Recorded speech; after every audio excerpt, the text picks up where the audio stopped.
गौरव और मेरी शादी को 5 साल गुजर गए थे, मगर अभी तक हमारी कोई औलाद नहीं थी। गौरव जो मुझ पर भरोसा करते थे, मैं बांस थी, मगर मेरे गौरव से झूठ बोल दिया था कि लेडी डॉक्टर ने कहा है कि हमारा बच्चा बहुत जल्द हो जाएगा, और गौरव ने मेरी बात पर विश्वास कर लिया था। लेकिन अब मैं और ज़्यादा झूठ नहीं बोल सकती थी। मैं झूठ बोल बोल कर थक चुकी थी। मैंने सोचा कि मुझे सारी सच्चाई अपने पति को बता देनी चाहिए। अब मैं उसे और धोखे में नहीं रखना चाहती थी।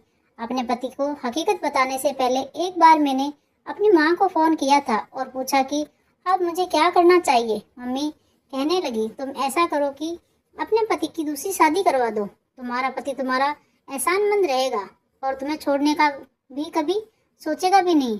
मम्मी की बात सुनकर मुझे बहुत गुस्सा आया था, साथ ही दुख भी हुआ था। मुझे यही लगा कि मम्मी मुझसे दुश्मनी निकाल रही है, क्योंकि मैंने उनकी बहुत बदनामी कराई थी। मैं गुस्से में बोली, मम्मी मुझे आपसे इस बात की उम्मीद नहीं थी। इतना कहकर मैंने गुस्से से फ़ोन बंद कर दिया था। शाम के समय जब गौरव घर पर वापस आए तो मुझे देखकर बोला, क्या बात है भावना, तुमने कमरे में इतना अंधेरा क्यों कर रखा है? मैं बोली, मेरी किस्मत में ही अंधेरा लिख दिया गया है, उस अंधेरे का क्या करूं? मैं तो उजड़ गई हूँ। गौरव कहने लगा, तुम पागल तो नहीं हो गई हो? ऐसी बातें क्यों कर रही हो? मैं तुम्हारा पति, तुम्हारे पास मौजूद हूँ। भगवान का दिया हमारे पास सब कुछ है, फिर बैठे बिठाए तुम्हें क्या हो गया है?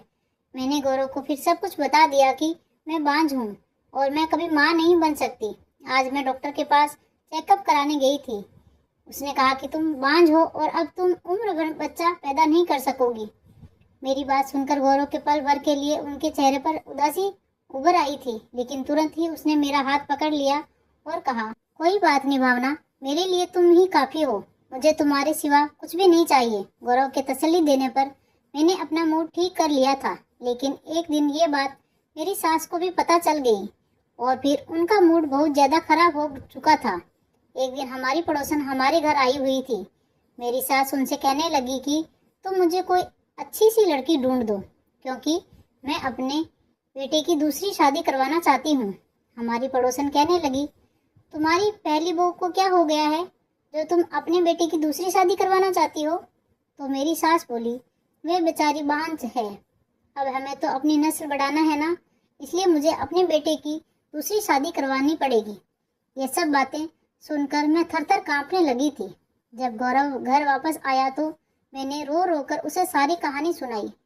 गौरव ने मेरा हाथ पकड़ा और मुझे कमरे से बाहर ले गया और अपनी माँ के पास खड़ा करके बोला, मम्मी, भावना के अलावा मैं किसी लड़की के बारे में सोच भी नहीं सकता और मुझे बच्चों से ज़्यादा अपनी पत्नी से मोहब्बत है, इसलिए आज के बाद आप मेरी दूसरी शादी की चर्चा भी मत करना। मेरी सास ने मुझे गुस्से में पैर झटका और कहने लगी, मैंने तो आज तक ऐसा मर्द नहीं देखा जो अपनी बांझ पत्नी के इस कदर नखरे उठाता हो।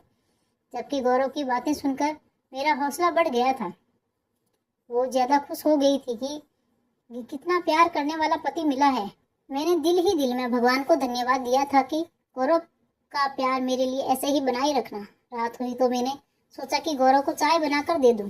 मैं चाय बनाने किचन में आई तो मेरी सास के कमरे से आवाजें आ रही थी। मैं अपना नाम सुनकर चौंक गई थी। मैंने गौर किया तो वे अपनी बेटी से फोन पर बात कर रही थी कि तुम चिंता मत करो, मैं भावना को तलाक दिलवा कर गौरव की दूसरी शादी जरूर करूंगी। तुम ऐसा करोगी, उसके लिए कोई अच्छी सी लड़की ढूंढना शुरू कर दो। ये बातें सुनकर मेरे दिल पर बोझ आ गिरा था। मैं चाय बनाए बगैर ही कमरे में जाकर लेट गई थी। मुझे अब अपनी मम्मी का ख्याल आया था, मगर पिछली बार उन्होंने जो मशवरा मुझे दिया था वह मुझे बिल्कुल अच्छा नहीं लगा था। वह भी मेरी सास की तरह मेरे पति की दूसरी शादी करवाना चाहती थी। मैंने ना चाहते हुए भी अपनी मम्मी को फोन मिला दिया और मैं रोने लगी। मम्मी बोली, भावना बेटा, तुम कहाँ गायब हो गई थी? क्या मेरे साथ बात करने को जी नहीं चाहता? मम्मी की बात सुनकर मुझे हैरत हुई। मुझे तो पता ही नहीं था कि मेरी माँ मेरी खातिर तड़प रही होगी। मैं कहने लगी, मम्मी, मेरी जिंदगी पहले तो बहुत ही खुशहाल थी, मगर जब से मुझे इस बात का पता चला है कि मैं बांझ हूँ, तब से हर समय मेरे सर पर तलवार लटकती रहती है। मेरी सास ने पड़ोसन से कहा है कि मेरे बेटे के लिए रिश्ता ढूंढो, तो कभी अपनी बेटी से कहती है कि इस बार मैं अपनी पसंद की बहू लेकर आऊंगी, तुम अपने भाई के लिए रिश्ता ढूंढो। माँ, गौरव बहुत ही अच्छा इंसान है, मेरे खातिर अपनी माँ से लड़ जाता है, मगर आखिर है तो मर्द ही, कब तक मुझे अपने दिल की रानी बनाकर रखेगा? एक ना एक दिन तो उसे इस बात का एहसास हो ही जाएगा कि उसकी ज़िंदगी में भी एक बच्चा होना चाहिए और उसे दूसरी शादी कर लेनी चाहिए। मम्मी कहने लगी, मुझे एहसास है कि इस समय तुम पर क्या बीत रही होगी, इसलिए तो मैंने उस दिन इस बात को बोला था कि तुम गौरव की दूसरी शादी खुद अपने हाथों से करवा दो। वह अपनी करोड़ों की जायदाद यूं ही तो छोड़कर नहीं जाएगा, जाहिर सी बात है उसे वारिस चाहिए होगा। आज नहीं तो कल मैं दूसरी शादी के बारे में जरूर सोचने लगेगा। अगर तुम्हारे पति ने अपनी मर्जी की लड़की से शादी कर ली तो फिर सोचो तुम्हारा क्या होगा। मेरी मानो तो किसी गरीब घर की लड़की से उसकी शादी करवा दो, वह तुमसे दबकर रहेगी और तुम्हारी एहसानमंद भी रहेगी और कभी भी तुम्हारी जगह हासिल करने की कोशिश नहीं करेगी। बच्चे पैदा करेगी तो तुम भी बराबर की माँ कहलाने की हकदार होगी। मम्मी की बातें सुनकर मुझे लगा था कि वह बिल्कुल ठीक कह रही है। मैं बोली, मम्मी आपकी नज़र में कोई ऐसी लड़की हो तो मुझे ज़रूर बताना। मैंने सोच लिया था कि गौरव की दूसरी शादी करवाए बगैर मेरा अब इस घर में रहना मुमकिन नहीं है। हालांकि ये बात मेरे दिल पर किसी कयामत की तरह गुजर रही थी कि मैं खुद अपने ही हाथों अपने पति की शादी करवा रही थी, लेकिन ये मेरी मजबूरी थी और मुझे गौरव पर विश्वास था कि गौरव का प्यार मेरे लिए कभी कम नहीं होगा और इसलिए मैं घर वालों से चोरी छुपे गौरव के लिए लड़की ढूंढने लगी थी। मैं गांव की रहने वाली थी, गांव के चौधरी और सरपंच की इकलौती बेटी थी। मेरे माता पिता और भाई मुझ पर जान छिड़कते थे। मेरी जिंदगी बहुत ही खूबसूरत थी, मगर मुझे सिर्फ एक बात की कमी थी, वह यह थी कि मेरा रिश्ता मेरे माँ बाप ने बचपन में ही तय कर रखा था और जिस लड़के से मेरा रिश्ता तय था उसका नाम मनोज था। उसने आज तक स्कूल की शक्ल तक नहीं देखी थी, जबकि मैंने इंटर किया हुआ था। हमारे गांव में लड़की अगर इंटर पास कर ले तो बहुत बड़ी बात मानी जाती थी और फिर मनोज बहुत ही अजीब किस्म का लड़का था। शिक्षा तो मेरे भाइयों ने भी हासिल नहीं की थी, मगर वह फिर भी सुलझे हुए थे। बात करने का ढंग उन्हें आता था। मम्मी ने मेरे भाइयों की परवरिश बहुत ही अच्छे तरीके से की थी, लेकिन मनोज को तो अच्छे बुरे की तमीज तक नहीं सिखाई गई थी। गांव की हर दूसरी लड़की के साथ उसका चक्कर चलता था। उसकी इन्हीं हरकतों की वजह से मुझे उससे बहुत ही नफरत हो गई थी। मनोज की एक बात जो मुझे बहुत ही बुरी लगती थी वह ये थी कि गांव की हर दूसरी लड़की से चक्कर चलाने के बावजूद वह मुझसे मोहब्बत का दावा करता था। मुझे भावना की जगह राधा कहकर बुलाया करता था। मुझसे कहता था कि राधा, मैं तुम्हारे बिना मर जाऊंगा, और मैं मनोज से कहती कि तुम्हारे लिए तो गांव की सारी लड़कियां हैं, तो तुम मेरे पीछे क्यों पड़े हो। तो वह कहता कि कृष्णा तो सिर्फ राधा के होते हैं, बाकी तो सारी गोपियां हैं। एक बार मनोज मेरे लिए गांव के मेले से कांच की चूड़ियां लेकर आया था। मनोज के इन लोफर हरकतों से मुझे गुस्सा आता था। मैंने मनोज की लाई हुई चूड़ियां अपने पैरों के नीचे डालकर तोड़ दी थी।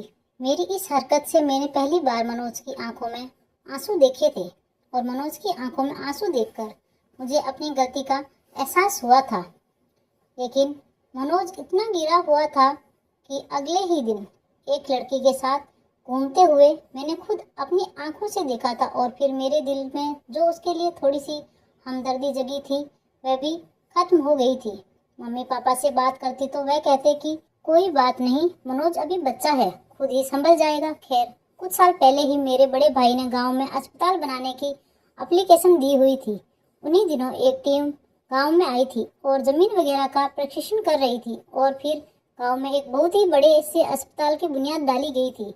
वह सब लोग ही पापा के डेरे में रहते थे। कुछ दिन बाद टीम वापस चली गई थी, मगर एक इंसान ऐसा था जो वापस नहीं गया था और उसका नाम था गौरव।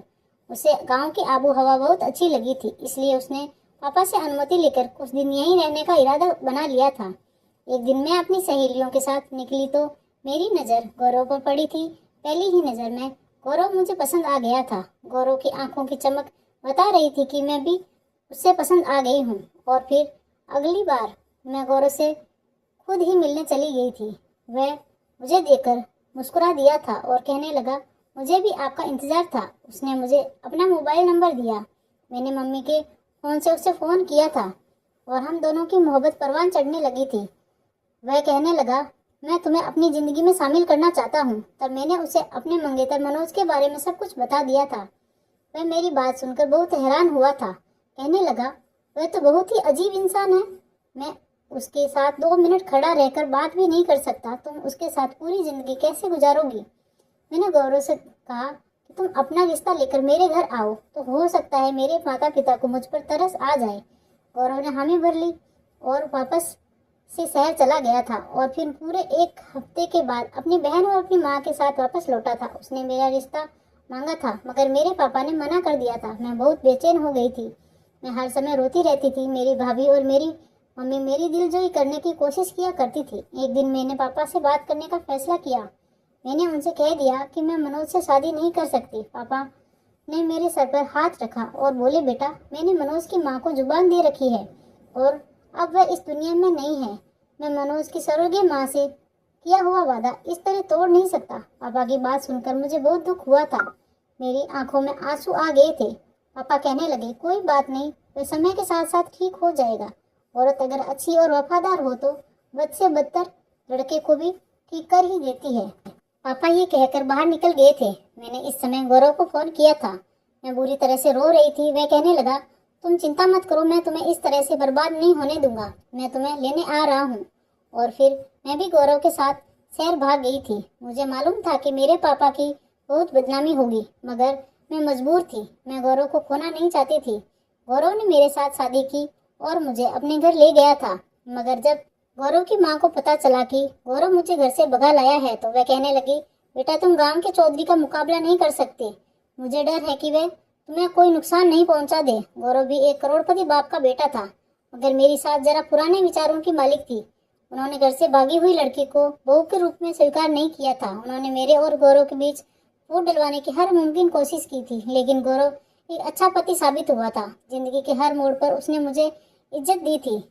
ये भी भगवान की कृपा थी कि मेरे माँ बाप और भाइयों ने मेरा पीछा नहीं किया था, नहीं तो मेरी जिंदगी नरक बन जाती। खैर, नरक तो अब भी बनी हुई थी क्योंकि मुझे इस बात का पता था कि मैं बांझ हूँ, बच्चा पैदा नहीं कर सकती। मुझे यही ख्याल आता था कि मेरे साथ ये सब मेरे माँ बाप की बद्दुआओं का नतीजा तो नहीं है। खैर, अब मैं अपने पति की दूसरी शादी करवाने की सोच ली थी। मैं अपनी सास की जिद के आगे अपनी जिंदगी तबाह होने नहीं देना चाहती थी। इसलिए मैंने अपनी सास से चोरी छुपे मोहल्ले की एक औरत को कुछ पैसों के बदले अपने साथ मिला लिया था। मैंने उससे कहा था कि तुम मुझे किसी मजबूर, गरीब, लाचार सी लड़की का रिश्ता ला कर दो और इस बात का किसी को पता नहीं चलना चाहिए। उस औरत ने बड़े ही गुप्त रूप से मुझे अपने घर पर बुलाया था। उसने मेरे सामने एक लड़की की तस्वीर रखी थी। मैं तो उसकी खूबसूरती देखकर ही दंग रह गई थी। ऐसा लग रहा था कि वह जैसे चांद का टुकड़ा है। रिश्ता कराने वाली वह औरत कहने लगी, ये लड़की अनाथ है और अपने चाचा के साथ रहती है। इसकी चाची चाहती है कि वह जल्द से जल्द अपने घर की हो जाए। मैं तो लड़की की तस्वीर देखकर बोली, आंटी, मैं कभी अपने पति की शादी इस लड़की से नहीं करूंगी। उसका हुस्न तो देखो, मेरा पति तो इसके इश्क में पागल ही हो जाएगा। वह औरत कहने लगी, बेटा, ये रिश्ता बहुत ही अच्छा है, इसको हाथ से मत जाने दो। ये बहुत ही सीधी सादी लड़की है, तुम्हारे सामने दबकर रहेगी। मेरा जी तो नहीं मान रहा था मगर मैंने उस नैना नाम की लड़की का रिश्ता स्वीकार कर लिया। मैं तस्वीर लेकर घर पहुंची तो बड़ा अजीब सा माहौल देखने को मिला था। मेरा पति सोफे पर बैठा हुआ था जबकि मेरी सास और नंद उसके सामने बैठी हुई थी। मेरी नंद बोली, भाई, आप एक बांझ लड़की के साथ जिंदगी क्यों गुजारना चाहते हैं? मैंने और मम्मी ने तुम्हारे लिए बहुत ही अच्छी लड़की देखी है, तुम उससे शादी कर लो। जिस पर गौरव बोला, आप दोनों अब बस भी करो। मैंने पसंद की शादी करके कोई इतना बड़ा जुर्म नहीं कर लिया कि आप मुझे हर वक्त ताने देते रहते हैं। मैंने आपसे कह दिया है कि भावना के अलावा मैं किसी को स्वीकार नहीं करूंगा। भावना मेरी पत्नी है और मरते दम तक वही मेरी पत्नी रहेगी। जहाँ सास और नंद की बातों ने मेरा दिल छलनी कर दिया था, वहीं गौरव की बातें सुनकर मुझे बहुत ही हिम्मत मिली थी।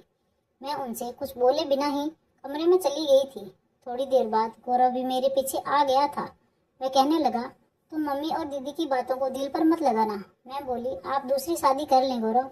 गौरव मेरी बात पर हैरान हो गया था। वह कहने लगा, मैं ऐसा हरगिज नहीं कर सकता। मैंने कहा, आपको दूसरी शादी की इजाज़त दे रही हूँ मगर आप मेरी पसंद की लड़की से ही शादी करेंगे, अपनी माँ की पसंद की लड़की से नहीं।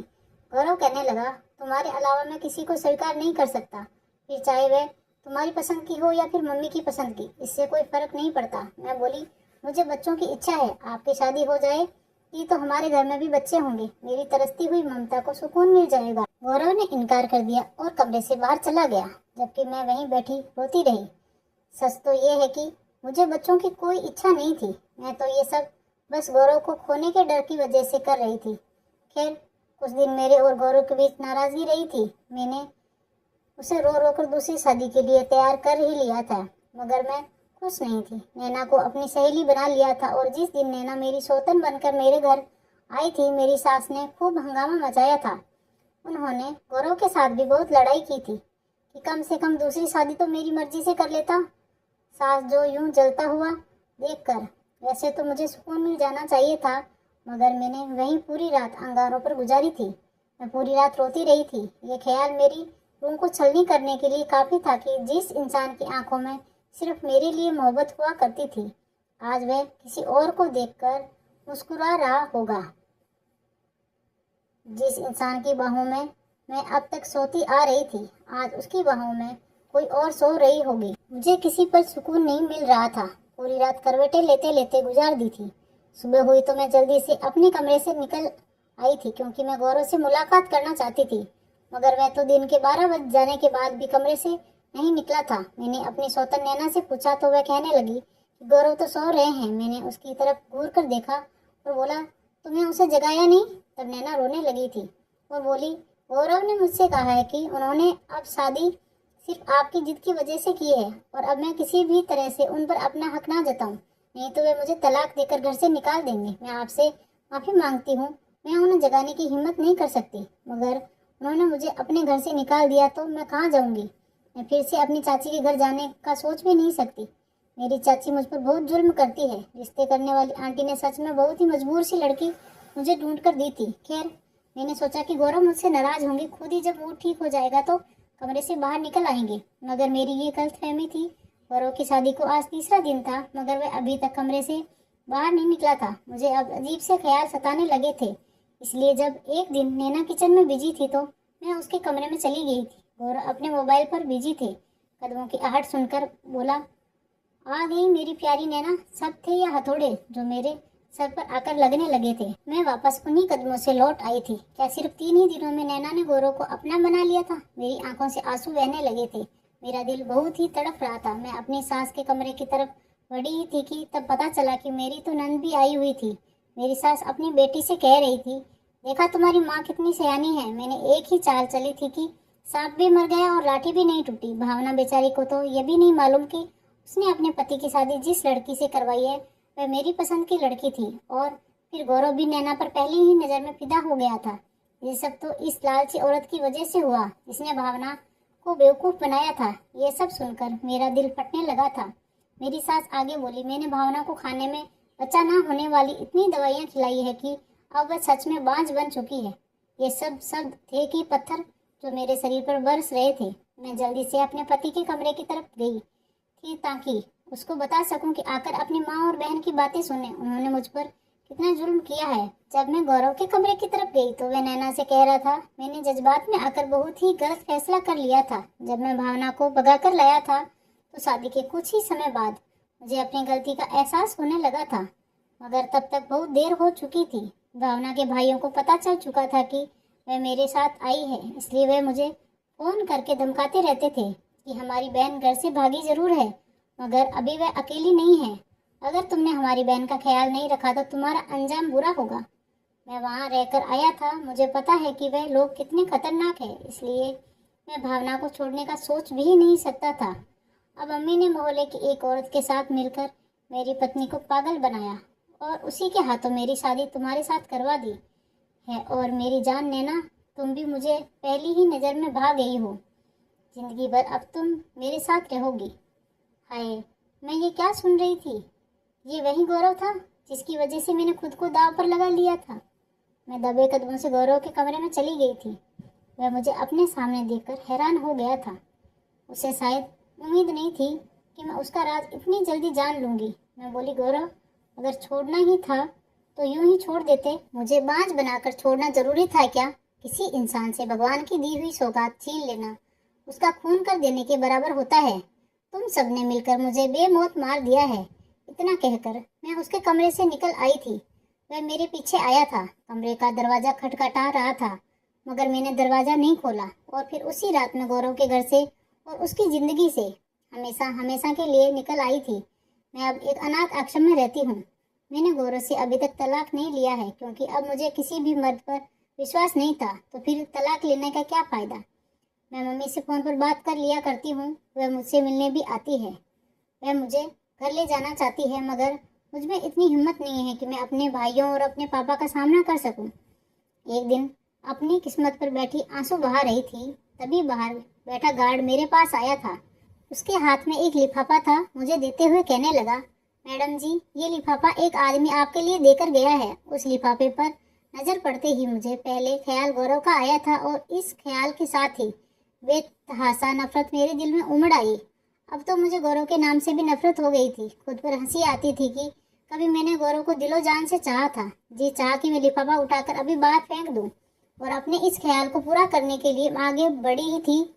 लेकिन फिर मैंने सोचा, गौरव के लिए इतना कब से मेहरबान हो सकता है कि वह मुझे कोई गिफ्ट भेजे। वह तो अपनी नैना में खोया हुआ है और जो कुछ उसने और उसकी माँ ने मेरे साथ किया, उसके बाद तो मैं गौरव से किसी बात की उम्मीद ही नहीं कर सकती थी। कुछ सोचकर मैंने वह लिफाफा उस गार्ड से ले लिया और अंदर कमरे में बैठकर जब लिफाफा खोला तो मेरी सांस ऊपर के ऊपर और नीचे की नीचे रह गई थी, क्योंकि उसमें वही रंग बिरंगी कांच की चूड़ियां थी जो कभी मुझे मनोज ने दी थी। उन चूड़ियों को देखते ही मनोज का चेहरा मेरी आंखों के सामने घूम गया था।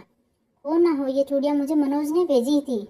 मैं फौरन दरवाजे की तरफ भागी थी और गार्ड से बोला, ये चूड़ियां तुम्हें किसने दी? तो उसने बताया कि जिस आदमी ने ये चूड़ियां दी थी वह कब का जा चुका है, लेकिन साथ ही उस आदमी ने कहा था कि अगर भावना मैडम इन चूड़ियों को तोड़ दे तो तुम इन कांच की चूड़ियों के टुकड़ों को संभाल कर रख लेना और मुझे दे देना। ये टूटी हुई कांच की चूड़ियों के टुकड़े मेरी पूरी जिंदगी की पूंजी है। मनोज, अचानक ही मेरे लव फड़फड़ाए थे। मेरी आंखों से बेतहासा आंसू बह रहे थे। लोफर और लापरवाह मनोज का चेहरा मेरी आंखों के सामने घूमने लगा था। क्या मनोज को मैं अभी भी याद थी? क्या मनोज अभी मुझसे मोहब्बत करता है? लेकिन मैं अब किसी पर विश्वास नहीं कर सकती थी। मैं कांच की चूड़ियों को हाथ में थामे मैं वापस कमरे में आ गई थी और अगले दिन जब मेरी माँ मुझसे मिलने आई तो मैंने मनोज के बारे में पूछा था और मनोज के बारे में जो कहानी मुझे मेरी माँ ने सुनाई उसे सुनकर मेरा दिल तड़प उठा था। मेरी माँ ने बताया कि जिस दिन तुम गौरव के साथ घर से भाग गई थी उस दिन मनोज बहुत रोया था। उसकी चीखों से पूरा गांव अपना दिल थाम के रह गया था। वह चीख चीख कर बस राधा राधा पुकार रहा था। मुझे याद आया कि मनोज मुझे राधा ही तो पुकारता था। माँ ने बताया कि तुम्हारे जाने के बाद वह एकदम बदल गया था। उसने अपने बाप की सारी जमीनों को बेचकर गांव में एक स्कूल खुलवाया था। उसे लगता था कि तुम उसे अनपढ़ होने की वजह से छोड़कर गई हो। स्कूल में टीचर रखकर उसने गांव के बच्चों को फ्री में पढ़ाना शुरू कर दिया था। साथ साथ शहर में अपना एक बिजनेस भी खड़ा किया था जो धीरे धीरे तरक्की करता गया। और अब भगवान की कृपा से मनोज के पास पैसे की कोई कमी नहीं है, लेकिन जितना ही उसके पास पैसा है उतना ही वह गरीबों को दान कर देता है। ये कहता है कि इतने सारे पैसों का अपने पास रखकर क्या करूँगा जब मेरी राधा ही मेरे पास नहीं है। ना हंसता है ना बोलता है, बस चुपचाप अपने आप में खोया रहता है। जब तुम्हारे पापा और मैं उसे देखते हैं तो हमें एहसास होता है कि उसके हालात की जिम्मेदार हमारी अपनी बेटी है। मनोज के बारे में ये सब सुनकर मेरी आंखों में आंसू बह रहे थे। जल्द से जल्द मनोज से मिलना चाहती थी। पता नहीं क्यों मेरा दिल मनोज से मिलने के लिए मचल उठा था। मैंने मम्मी से कहा, मम्मी मैं मनोज से एक बार मिलना चाहती हूँ। मेरी बात सुनकर मेरी माँ की आंखों में चमक आ गई थी। कहने लगी, भावना अगर तुम चाहो तो मनोज के साथ अपनी नई जिंदगी की शुरुआत कर सकती हो। वह अभी तुम्हारे इंतजार में है। लेकिन मैं अब कहाँ मनोज के काबिल थी। मैं तो एक बांझ औरत थी और एक शादीशुदा औरत थी। लेकिन मैं एक बार मनोज से मिलकर उससे माफी मांगना चाहती थी जो मैं उसकी मोहब्बत को पहचान नहीं पाई और गौरव को जो हीरा समझकर पत्थर से सर फोड़ बैठी थी। अगले दिन मैं मम्मी के साथ मनोज के घर पहुंची थी। उस समय मनोज अपने घर पर नहीं था। नौकर ने मुझे बाहर हॉल में ही बिठा दिया था। मम्मी और मुझे बैठे काफी देर हो गई थी, लेकिन मनोज अभी तक नहीं आया था। तब मैं नौकर से पूछकर मनोज के कमरे में चली गई थी। साफ सुथरा कमरा, कहीं से भी मनोज का कमरा नहीं लग रहा था। ऐसा लग रहा था कि वह बहुत ही पढ़े लिखे इंसान का कमरा है। और फिर अचानक ही मेरी नजर एक ऐसी चीज पर पड़ी कि मैं वहीं दिल थाम कर बैठ गई थी। सामने ही दीवार पर शीशा लगे फ्रेम में उन्हीं कांच की टूटी चूड़ियों के टुकड़ों से राधा लिखा हुआ था। इसका मतलब है मनोज मुझे इस समय से इतनी मोहब्बत करता था और मैं उसकी मोहब्बत को पहचान नहीं पाई थी। मनोज ने जब मुझे पहली बार चूड़ियां गिफ्ट की थी और मैंने उन्हें पैरों से कुचल कर तोड़ दिया था, मनोज ने उन चूड़ियों के टुकड़ों को संभाल कर रखा हुआ था और आज तक उन्हें संभाल कर रखे हुए था। मेरी आंखों से आंसू बह रहे थे और पता नहीं चला कि मनोज मेरे पीछे आकर खड़ा हो गया था। और जब उसने राधा कहकर पुकारा तो मैं अचानक ही पलटी थी। वह तो बिल्कुल पहचान में ही नहीं आ रहा था। वह लापरवाह सा लोफर सा मनोज कहीं खो गया था। मेरे सामने एक सज्जन व्यक्ति खड़ा था, जिसे देखकर कोई कह भी नहीं सकते थे कि वह अनपढ़ है। मैं रोती हुई अचानक ही मनोज के सीने से जा लगी थी। मैंने सारी मर्यादाएं तोड़ दी थी। मैं ये भूल गई थी कि मैं शादीशुदा हूँ और मनोज से मेरा कोई संबंध नहीं था। मनोज बहुत देर तक यूं ही खड़ा रहा और मैं मनोज के सीने से लगी रोती रही थी। मेरे मुंह से बस यही शब्द निकल रहे थे कि मनोज, मुझे माफ कर दो, मैंने तुम्हारा दिल दुखाया। शायद इसलिए भगवान ने मुझे इतनी बड़ी सजा दी है। बहुत देर बाद मनोज ने मेरे सिर पर हाथ रखा और उसने कहा था कि राधा, मैंने तुम्हें कभी कसूरवार नहीं ठहराया था। गलती तो मेरी भी थी, तो मैं तुम्हारी उम्मीदों पर खरा नहीं उतरा। मैं आंसू पोंछती हुई मनोज के सीने से अलग हुई थी। थोड़ी देर बाद मनोज बोला कि राधा, मेरे दिल के दरवाजे अभी भी तुम्हारे लिए खुले हुए हैं। मेरे दिल में तुम्हारे सिवा और कोई लड़की नहीं है, चाहे तो झांक कर देख सकती हो। एक पल के लिए मनोज के चेहरे पर वही शरारत उभर आई थी जो अब से 5 साल पहले वाले लापरवाह से मनोज के चेहरे पर हुआ करती थी। मैंने रोते हुए कहा, मनोज, अब मैं तुम्हारी मोहब्बत के काबिल नहीं हूँ। मैं गौरव की त्यागी हुई पत्नी और एक बांझ औरत हूँ। जिस पर मनोज ने कहा था कि राधा, तुम मेरे लिए अब भी वही 5 साल पहले वाली राधा हो जिससे मैं बेतहाशा मोहब्बत करता था और आज भी उतनी ही मोहब्बत करता हूँ।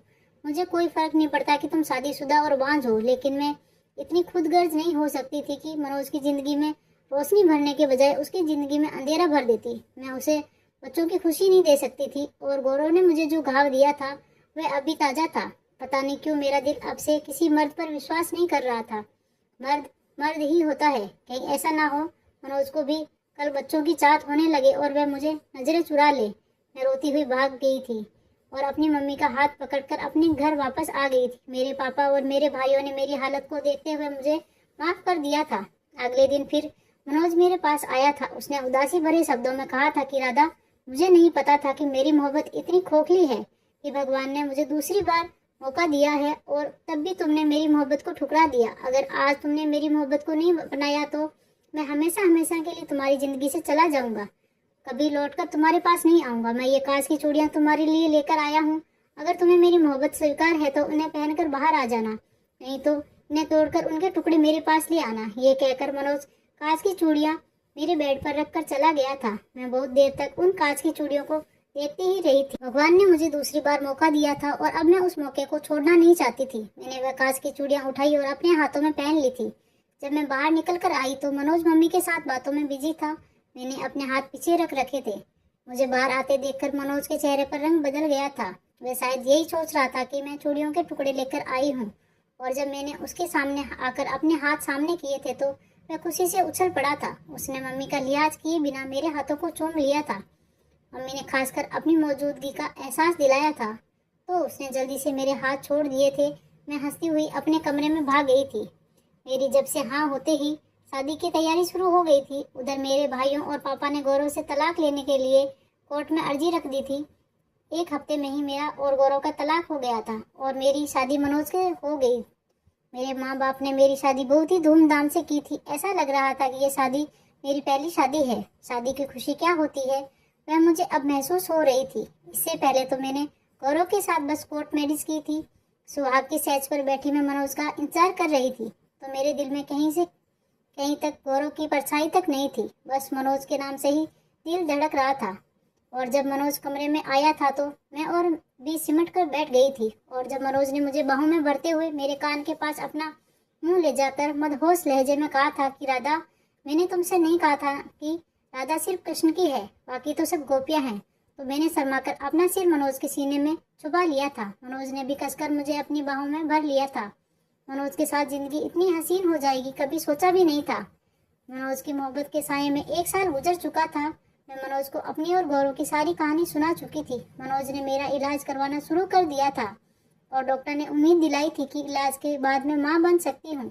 और एक दिन मार्केट में शॉपिंग करते हुए मेरी मुलाकात गौरव से हुई थी, लेकिन गौरव के चेहरे पर जरा भी रौनक नहीं थी। मुझे देखते ही वे मेरे पास आया था और मुझसे हाथ जोड़कर माफी मांगी थी। कहने लगा, भावना, मैंने और मेरी माँ ने तुम्हारे साथ जो किया उसकी सजा भगवान ने मुझे दे दी है। मेरी माँ पैरालाइज हो गई है और वे बिस्तर पर पड़ी रहती है। मेरी माँ को पोता खिलाने की बहुत जल्दी थी और अब शादी के 1 साल बाद भी नैना प्रेग्नेंट नहीं हुई है। तो मैंने और नैना ने अपने टेस्ट करवाए जिसमें नैना की रिपोर्ट नॉर्मल थी, लेकिन मेरी रिपोर्ट में आया कि मैं कभी बाप नहीं बन सकता। अब नैना दिन रात मुझे बांझ होने के ताने देती है। भावना, मुझे तुम्हारी मोहब्बत बहुत याद आती है, लेकिन अब कुछ नहीं कर सकता। तुम मेरी ज़िंदगी से जा चुकी हो, लेकिन बस एक काम कर सकता हूँ कि तुमसे हाथ जोड़कर माफ़ी मांग सकता हूँ। अगर तुम माफ़ कर सकती हो तो प्लीज़ ज़रूर कर देना। हो सकता है तुम्हारे माफ़ कर देने से मेरी ज़िंदगी में आए हुए दुख थोड़े से कम हो जाए। मैंने कसकर मनोज का हाथ पकड़ा और मनोज की तरफ देखते हुए गौरव से कहा कि गौरव, मैंने तुम्हें माफ़ कर दिया है। जब भगवान ने तुम्हें तुम्हारे किए की सज़ा दे दी है तो भला मैं कौन होती हूँ तुम्हें सज़ा देने वाली। और इतना कहकर मैं आगे बढ़ गई थी। गौरव हारे हुए जुआरी की तरह मुझे देखता रह गया था और मैं मनोज का हाथ थामे आगे बढ़ती जा रही थी, जहाँ आगे जिंदगी में मेरे लिए खुशियां ही खुशियां थी। तो दोस्तों, वीडियो कैसा लगा कमेंट करके ज़रूर बताना। वीडियो को लाइक और चैनल को सब्सक्राइब करना मत भूलना। Thanks for watching.